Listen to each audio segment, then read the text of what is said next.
Genèse. Chapitre 17. Lorsque Abraham fut âgé de 99 ans, l'Éternel apparut à Abraham, et lui dit, « Je suis le Dieu Tout-Puissant. Marche devant ma face, et sois intègre. J'établirai mon alliance entre moi et toi, et je te multiplierai à l'infini. » Abraham tomba sur sa face, et Dieu lui parla, en disant, « Voici mon alliance, que je fais avec toi. Tu deviendras père d'une multitude de nations.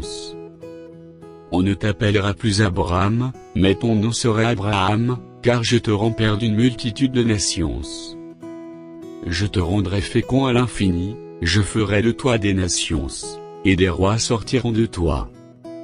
J'établirai mon alliance entre moi et toi, et tes descendants après toi, selon leur génération. Ce sera une alliance perpétuelle, en vertu de laquelle je serai ton Dieu, et celui de ta postérité après toi. Je te donnerai, et à tes descendants après toi, le pays que tu habites comme étranger, tout le pays de Canaan, en possession perpétuelle, et je serai leur Dieu. Dieu dit à Abraham, toi, tu garderas mon alliance, toi et tes descendants après toi, selon leur génération. C'est ici mon alliance, que vous garderez entre moi et vous, et ta postérité après toi. Tout mâle parmi vous sera circoncis.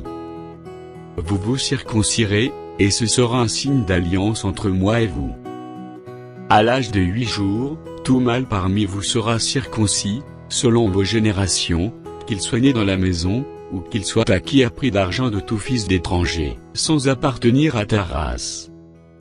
On devra circoncire celui qui est né dans la maison, et celui qui est acquis à prix d'argent, et mon alliance sera, dans votre chair, une alliance perpétuelle. Un mâle incirconcis, qui n'aura pas été circoncis dans sa chair, sera exterminé du milieu de son peuple, il aura violé mon alliance.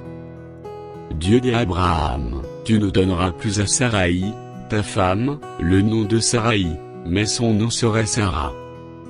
Je la bénirai, et je te donnerai d'elle un fils, je la bénirai, et elle deviendra des nations. Des rois de peuples sortiront d'elle. Abraham tomba sur sa face, il rit, et dit en son cœur, naîtrait-il un fils à un homme de 100 ans? Et Sarah, âgée de 90 ans, enfanterait-elle? Et Abraham dit à Dieu, oh! Qu'Ismaël vive devant ta face. Dieu dit, certainement Sarah, ta femme, t'enfanterait un fils, et tu l'appelleras du nom d'Isaac.